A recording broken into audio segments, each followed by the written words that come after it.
Barchaga assalomu alaykum. Bugun she'riy ijoddan ozgina chetga chiqqan holda hikoya ijodi bilan davom etamiz.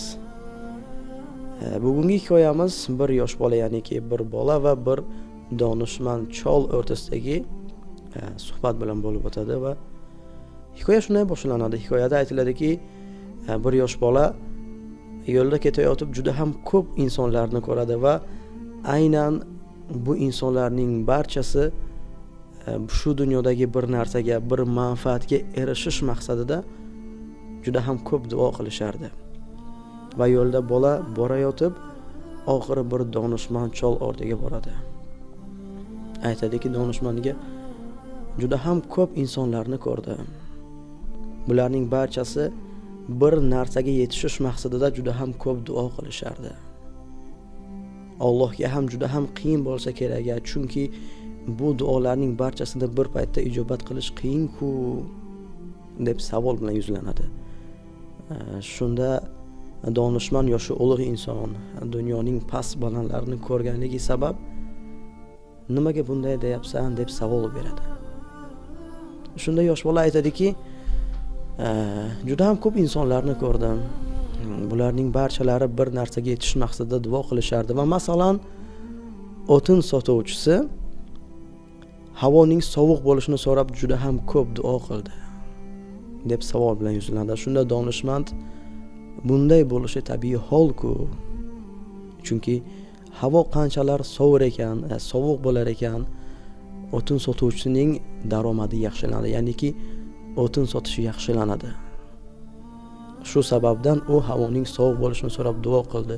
Tabiiy holki, agar havo sovuq bo'lar ekan, o'tin sotishi yaxshilanar ekan, uning ro'zg'or tebratishi, kun kechirishi yaxshilanadi deb javob beradi. Lekin yosh bola bu javobni oxirigacha eshitishga ulgurmasdanoq yana savol beradi.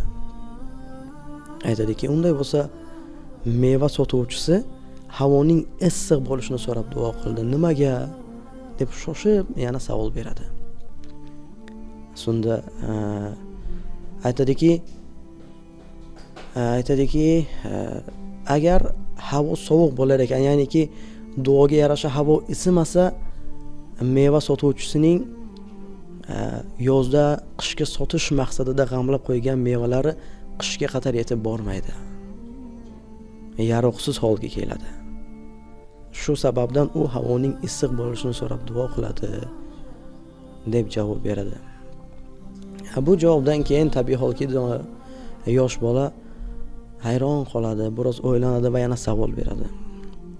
Donishmandga aytadiki, agarda bunday bo'lsa, agar dehqonlar yomg'ir so'rab duo qilishdi, aynan shu paytda yonidagi kulollar esa quruq havo so'rab duo qilishdi.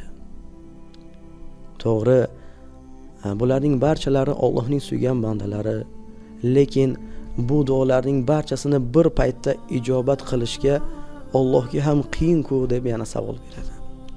Shunda donishmand endi bolaga tushuntirish maqsadida aytadiki, savol bilan tushuntiraman deydi-yu, aytadi, bolakay, bugun havo qanday? Ya'ni issiqmi, sovuqmi so'rash maqsadida aytadi-da, bugun havo qanday deb savol beradi.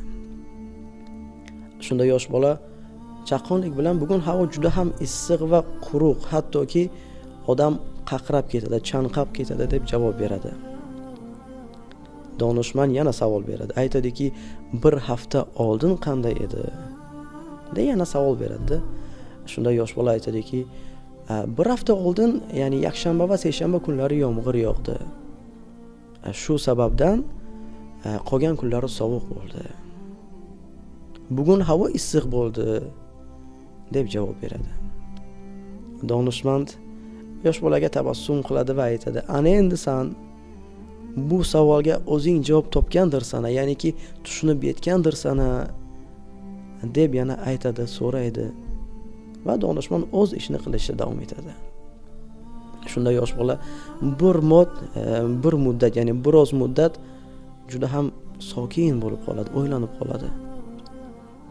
Va shu biroz o'ylagandan keyin donishmandga qarab, ana endi men hammasini tushundim, sizga rahmat deydi-yu, orqasiga burilgancha 3 yoki 4 qadam qo'yadi. Aynan 3 yoki 4 qadamdan keyin yana donishmand tomonga buriladi-yu, haqiqatdan ham Alloh har ishda hakim ekanda, Alloh har ishda haq ekanda deydi-yu, yana so'zida, yana o'zining ishida, yana o'zining shu yurishida davom etadi. Biz bu hikoya bilan nima demoqchimiz? Biz bu hikoyada aytmoqchimizki, ba'zi bir insonlar ham bu dunyoda borki, shu dunyoning bir narsasiga yetish uchun, bitta manfaatga erishish maqsadida biroz muddat duo qiladi. Kimlardir 1 yil, kimlardir 1 oy, kimlardir 1 hafta yoki qanchadir muddat duo qilishadi, ozgina sabr qilishadi, lekin o'sha bir muddatdan so'ng duo qilishni to'xtatib qo'yishadi. Nimaga?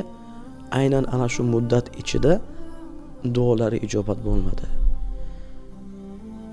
Bu albatta besabrlikdan deb o'ylayman, chunki bizning xalqimizda bir gap bor. Aytishadiki, sen kutgan vaqtda, sen istagan vaqtda emas, Alloh xohlagan vaqtda bo'ladi deyshadi. Yana bir gap bor, aytishadiki, sabrning tagi sari oltin. Nimaga?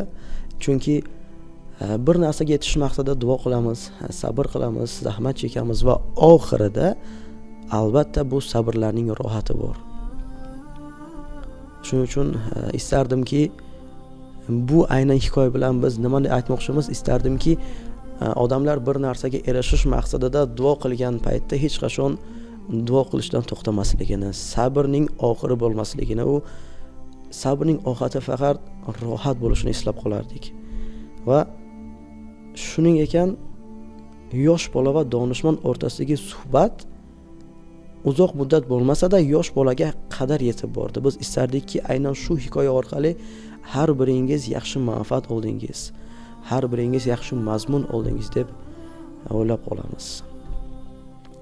Nima derdim? Bugungi hikoyamiz aynan shu hikoya bilan oxirga yetadi. Ya'ni donishmand va chol o'rtasidagi suhbat oxiri mazmunli oxirga yetadi va o'ylardimki, bu hikoya menimcha sizlarga manfaatli bo'ldi. Bugungi hikoyamiz tugadi.